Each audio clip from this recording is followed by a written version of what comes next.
आज आपको मैं एक ऐसी बात बताता हूँ जो हम सबके लिए सीखना और समझना लाजमी है। इसमें एक भाई, एक बहन और एक माँ की कुछ ऐसी दर्द भरी कहानी है और सीखने के लिए बहुत है।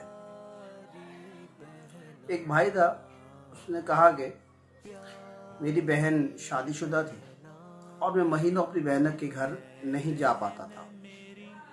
बहन आ जाती थी, कुछ दिन रहती थी, चली जाती थी। एक दिन मेरी बीवी ने कहा कि ये आती है और माँ कभी इसको साबुन दे देती है, कभी आटे का थैला दे देती है, कभी दालें दे देती है और इस तरह ये सिस्टम बनता है। जैसे ही बेटे को पता लगा, उसने अपनी वालदा पर गर्मी का इजहार किया और कहा कि माँ, मैं इसलिए कमाता हूँ कि तू सब लुटाती रहे, सब देती रहे। माँ खामोश रही, लेकिन बहन ये सारी बातें सुन रही थी। उसने बच्चों की तैयारी कराना शुरू की और बच्चों की तैयारी कराने के बाद भाई से कहा कि भाई मुझे स्टॉप तक छोड़ है। तो उसने अपने अंदाज में, दिल नहीं था लेकिन एक खाना पूरी करने के लिए कहा, बहन रुक जाती तो अच्छा था। उसने कहा नहीं भाई, मेरी बहनों की छुट्टियाँ, बच्चों की छुट्टियाँ ख़त्म होने वाली है, आप मुझे स्टॉप तक छोड़ आए। मैं उसको स्टॉप तक छोड़ आया।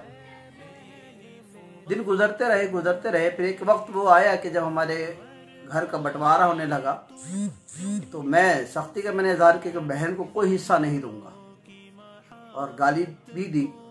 इस पे मेरी बीवी ने मेरी बहन को बुरा भला भी कहा, लेकिन मेरी बहन खामोश चुप रहकर वो सारा मंजर देखती रही और चुप रही। हत्ता कि बंटवारा हो गया। बंटवारा होने के बाद एक वक्त ऐसा आया कि मेरे बेटे को एक ऐसा मर्ज लाहक हो गया कि मैंने उस पर लाखों रुपए खर्च कर दिए, हत्ता कि अब रकम भी मेरे पास ना रही और मैं बहुत परेशान था, बहुत ज़्यादा परेशान था कि मेरे पास अब कुछ है भी नहीं और बहन अपने में बेटे का इलाज कैसे कराऊं। कहा कि इतने में मेरी बहन मेरे घर आई और घर आके मेरे सर पे हाथ फेरा, तो क्यों परेशान होता है, क्या वजह है परेशानी की, परेशानी हुआ कर, इंशाल्लाह तेरा बेटा, तेरा पुत्र बिल्कुल सही हो जाएगा। उसने अपने पर्स से 2 गहने, सोने के गहने निकाले और भाई के हाथ में लेके कहना, ये रख लो और किसी को बताना नहीं कि मैंने आपको गहने दिए हैं सोने के। जब मैंने उसके लिबास पे नज़र की तो उसकी चप्पल टूटी हुई और लिबास भी बहुत पुराना पहना हुआ था, लेकिन वो ये पैसे देके, सोने के कंगन देकर और साथ में 1000 रुपये और दे के, नारा परेशान नहीं हूँ, इंशाल्लाह सब बेहतर हो जाएगा। अल्लाह अकबर, ये देकर वो रवाना तो हो गई, लेकिन उस भाई को तब ख्याल आया, तब वो जागा जब बहन ने उसको कुछ दिया। खुदारा, बहनें एक नेमत है, बहनें अल्लाह तबारक व तआला का प्यारा तोहफा है। बहनें माओं की जगह होती है। बहनों को देने से कभी माल कम नहीं होता, माल हमेशा बढ़ता है, माल में बरकत होती है। बहनों के लिए दरवाजे खुले रखने वालों पर अल्लाह तबारक व तआला अपनी रहमतों का नज़ुल फरमाता है। अगर कोई कमज़ोर बहन है, उसकी माँ उसको कुछ दे देती है तो उसमें हमें मुंह नहीं बनाना चाहिए, हमें परेशान नहीं होना चाहिए कि अल्लाह ताला ने अता किया है।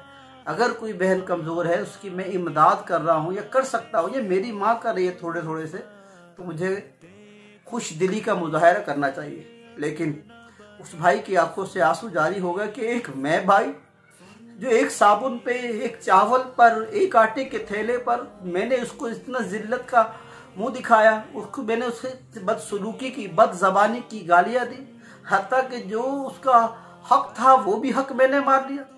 लेकिन जब बात मेरे बेटे की आई और जब वो बीमार हुआ तो वो सीधी सादी गरीब गुरबा बहन अपने हाथों के 2 कंगन मेरे हाथों में दे गई कि अपने बेटे का इलाज करा, साथ के साथ 1000 रुपये और दे गई, ये भी रख ले, हो सकता है तुझे ज़रूरत पड़े। यकीन जानिए, इस बात का इंतज़ार नहीं कीजिए कि आपकी बहनें आपके कब काम आएगी तब आप जागेंगे, नहीं। बहनों का तो एक अपना हिस्सा है, बहनों का तो एक अपनी जगह है, बहनों को तो एक अपना मकाम है। बहनें अल्लाह तबारक व तआला की रहमत है, अल्लाह तबारक व तआला की रहमत है। और खुदा की कसम ये वो प्यारी बहनें होती है जो भाइयों को कभी तकलीफ में नहीं देखती हैं। ये वो प्यारी बहनें होती है जो भाइयों पे तकलीफ के आसार रोनुमा होने लगते हैं तो पहले अपने आप को पेश कर देती है। ये बहनें वो होती हैं जो भाई तो घर में होते हैं लेकिन अपने घर में भाइयों के लिए हाथ उठाकर दुआ करती है। ये बहनें वो होती है जो अपना तन मन जुड़ा भी भाइयों पे कुर्बान कर देती है। तो इसलिए खुदारा बहन एक नेमत है, बहन एक नेमत है, इनका हक बहुत है। इनका हम हक अदा नहीं कर सकते तो इन्हें बुरा भला तो ना कहे, इनको तकलीफ तो ना दे। अगर गरीबी एक घर में आ गई है तो वो हमारी जिस्म का हिस्सा है, हमारा टुकड़ा है। हम एक बाप की औलाद है तो हमें चाहिए अगर माँ इस तरह का सिलसिला करती है किसी बहन को देने का लेने का तो हमें नाराज नहीं होना चाहिए, हमें खुश दिली का मुजाहरा करना चाहिए। क्यों कि जो शख्स अल्लाह तबारक व तआला की राह में खर्च करता है अल्लाह ताला माल बढ़ा देता है। और एक हदीस पाक मफ़हूम ये भी है जो बहनों और बेटियों की परवरिश करता है अल्लाह तबारक व तआला उससे राज़ी हो जाता है। आज नियत करते हैं कि बहनों के लिए दरवाज़ा भी खुला रखेंगे, बहनों को इज्जत भी देंगे, बहनों को मान भी देंगे। और बहनें माँ की जगह होती है, काश हम हक अदा ना कर सके लेकिन कोशिश तो कर सकते हैं ना, आगे तो बढ़ सकते हैं ना, इनके लिए अपने दामन को फैला तो सकते हैं ना। इनको आज इतना तो कर सकते हैं, अगर माँ नहीं है बाप नहीं है तो इतना तो एहसास ना हो कि हमारे माँ बाप नहीं इसलिए हमारे दरवाजे बंद हो गए। नहीं, हमने दरवाजे खुले रखने हैं, हमें इनको आने देना है। ये दुआएं उठाती तो हमारी मुश्किलात हल होती है। ये हमारे लिए सजदों में जाती है तो दुआएं करती है, ये हमारे लिए नफली रोजे रखती है, ये हमारे लिए सलातुल हाजात मानती है, ये हमारे लिए तस्बीहात मानते हैं। तो भाई एक कामयाब भाई बनने के लिए अपनी बहनों को कभी रुस्वा ना कीजिएगा, अपनी बहनों के लिए कभी अपना दरवाज़ा बंद ना कीजिए।